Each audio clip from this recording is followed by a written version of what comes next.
Hello दोस्तों, मैं फिर से आप सभी का स्वागत करता हूं आपके अपने यूट्यूब चैनल ज्ञान वाहिनी में। इस वीडियो में हम लोग स्टैटिक जीके से जुड़े महत्वपूर्ण प्रश्नों के बारे में जानेंगे। जैसा कि आप जानते ही हैं, सभी एग्जामों में स्टैटिक जीके से बहुत सारे प्रश्न पूछे जाते हैं। तो मैं आशा करता हूं ये वीडियो आपके एग्जाम पॉइंट ऑफ व्यू से बहुत ही हेल्पफुल होने वाली है। तो मैं आपका कीमती वक्त बर्बाद न करते हुए वीडियो को शुरू करता हूँ। भारत के पहले राष्ट्रीय सुरक्षा सलाहकार कौन थे जिनका हाल ही में निधन हो गया है? इसका उत्तर है ब्रजेश मिश्रा। हाल ही में ब्रजेश मिश्रा का निधन हो गया है। वर्तमान में भारत के राष्ट्रीय सुरक्षा सलाहकार कौन है? अजीत डोभाल हैं। चलिए इस प्रश्न से जुड़े एक्स्ट्रा फैक्ट को भी देख लेते हैं। वर्तमान में भारत के उपराष्ट्रीय सुरक्षा सलाहकार कौन है? पंकज सरन है। एनएसए का पूर्ण रूप क्या होता है? नेशनल सिक्योरिटी एडवाइजर होता है। भारत सरकार द्वारा इस पद का सृजन वर्ष 1999 में किया गया था। चलिए नेक्स्ट प्रश्न की ओर चलते हैं। भारत में आधार कार्ड का जनक किसे कहा जाता है? इसका उत्तर है नंदन नीलकेनी। भारत में आधार कार्ड का जनक नंदन नीलकेनी को कहा जाता है। नंदन नीलकेनी भारत में इन्फोसिस कंपनी के सह संस्थापक हैं। चलिए इस प्रश्न से जुड़े एक्स्ट्रा फैक्ट को भी देख लेते हैं। नंदन नीलकेनी और नारायण मूर्ति ने मिलकर इन्फोसिस कंपनी की स्थापना की थी। इन्फोसिस एक किस प्रकार की कंपनी है? सूचना प्रौद्योगिकी सेवा से जुड़ी भारत की एक बहुराष्ट्रीय कंपनी है। इन्फोसिस कंपनी का मुख्यालय अक्सर एग्जामों में पूछ लिया जाता है। इन्फोसिस कंपनी का मुख्यालय बेंगलुरु शहर में स्थित है। चलिए नेक्स्ट प्रश्न की ओर चलते हैं।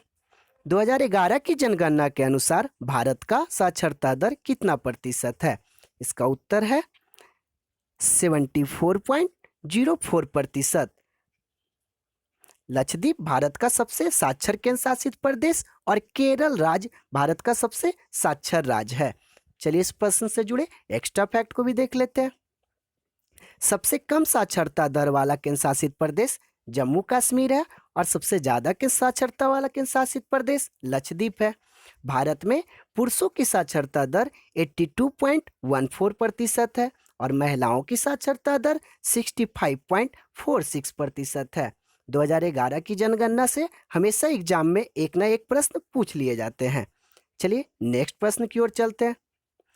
वर्ष 2021 में साहित्य का नोबेल पुरस्कार किसे प्रदान किया गया है? अभी हाल ही में नोबेल पुरस्कार की घोषणा की गई है। 2021 में साहित्य का नोबेल पुरस्कार अब्दुल रज्जाक गुरनाह को दिया जाएगा। सबसे पहले साहित्य पुरस्कार किसे मिला था? सबसे पहले साहित्य पुरस्कार पुरुंधो सली को दिया गया था। चलिए इस प्रश्न से जुड़े एक्स्ट्रा फैक्ट को भी देख लेते हैं। अब्दुल रज्जाक गुरनाह को उनकी उपन्यास पैराडाइज सबसे फेमस है। इनके लिए इसने बुकर पुरस्कार से नवाजा गया था।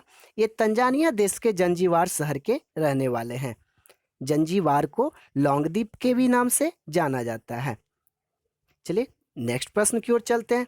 निम्नलिखित में से कौन सा उपन्यास मुंशी प्रेमचंद्र द्वारा लिखा गया है? इसका उत्तर है प्रेमाश्रय। मुंशी प्रेमचंद द्वारा बहुत सारे उपन्यासकार लिखे गए हैं, जैसे कि गबन, गोदान, गोरा मुंशी प्रेमचंद, करमभूमि, रंगभूमि मुंशी प्रेमचंद द्वारा लिखी गई प्रमुख उपन्यास है। इनका जन्म वाराणसी में 31 जुलाई 1880 को हुआ था। चलिए इस प्रश्न से जुड़े एक्स्ट्रा फैक्ट को भी देख लेते हैं। महिला आंचल उपन्यास के रचनाकार फणीश्वरनाथ रेणु है। कमायनी उपन्यास के रचनाकार जयशंकर प्रसाद और नारी उपन्यासकार के रचनाकार कौन थे? रविंद्रनाथ टैगोर थे। चलिए नेक्स्ट प्रश्न की ओर चलते हैं। वर्तमान में मध्य प्रदेश राज्य के ब्रांड एम्बेसडर कौन है? आप लोग जानते ही हैं, ब्रांड एम्बेसडर से एग्जाम में प्रश्न आते हैं, तो आप इसे ध्यानपूर्वक पढ़िएगा। वर्तमान में मध्य प्रदेश राज्य के ब्रांड एम्बेसडर कौन है? गोविंदा है, फिल्म अभिनेता गोविंदा। सिक्किम राज्य के ब्रांड एम्बेसडर कौन है? AR रहमान। चलिए और भी राज्यों के ब्रांड एम्बेसडर के बारे में जान लेते हैं। सानिया मिर्जा को तेलंगाना राज्य का ब्रांड एम्बेसडर बनाया गया है। डॉक्टर नेहा गुप्ता को बिहार राज्य का ब्रांड एम्बेसडर बनाया गया है और अक्षय कुमार को उत्तर प्रदेश राज्य का ब्रांड एम्बेसडर बनाया गया है। चलिए नेक्स्ट प्रश्न की ओर चलते हैं। सार्क का सबसे नया सदस्य देश कौन है? सार्क की स्थापना वर्ष 1985 में हुई थी और IRBI की भी स्थापना वर्ष 1985 में हुई थी। सार्क का सबसे नया सदस्य देश अफगानिस्तान है। सार्क में वर्तमान में कुल कितने देश हैं? 8 देश हैं। चलिए इस प्रश्न से जुड़े एक्स्ट्रा फैक्ट को भी देख लेते हैं। सार्क का पूर्ण रूप क्या होता है? South Asian association for regional cooperation होता है। सार्क में वर्तमान में सदस्य देशों की कुल संख्या 8 है। जिस समय इसकी स्थापना की गई थी 1985 में सदस्य देशों की संख्या 7 थी। वर्तमान में अफगानिस्तान 2008 में सार्क का नया सदस्य बना है। चलिए नेक्स्ट प्रश्न की ओर चलते हैं। भारत का रूर किस पठार को कहा जाता है? भारत का रूर छोटा नागपुर के पठार को कहा जाता है, क्योंकि यहाँ खनिज संपदा की प्रचुर मात्रा में उपलब्धता है।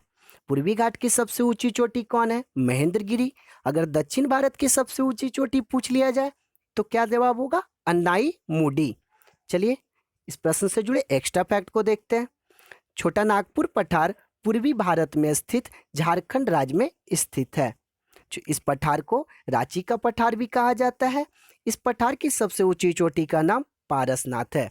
छोटा नागपुर का पठार केवल झारखंड राज्य में ही नहीं बल्कि बिहार, उड़ीसा, पश्चिम बंगाल और छत्तीसगढ़ में भी फैला है। चलिए नेक्स्ट प्रश्न की ओर चलते हैं। अक्टूबर में संपन्न हुए वार्षिक अंतर्राष्ट्रीय G20 सम्मेलन में भारत का प्रतिनिधित्व किसने किया था? इस बार G20 सम्मेलन में भारत का प्रतिनिधित्व किसने किया था? इसका उत्तर है वित्त मंत्री निर्मला सीतारमन।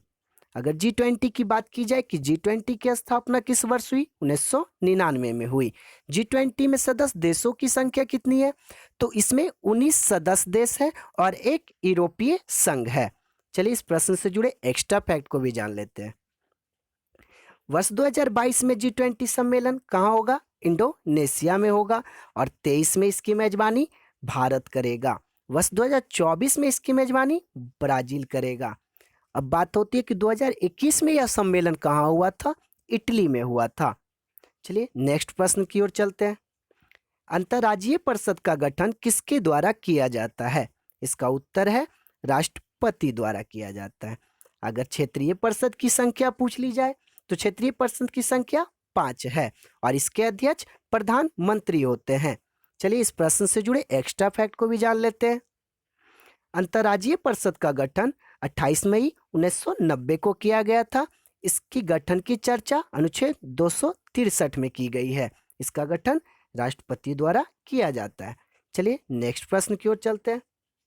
तो दोस्तों आज का ये वीडियो यहीं समाप्त होता है। मिलते हैं एक नए वीडियो में नए प्रश्नों के साथ। अगर आपको हमारा यह प्रयास अच्छा लगा हो तो हमारे चैनल को सब्सक्राइब तथा वीडियो को लाइक और शेयर जरूर करें।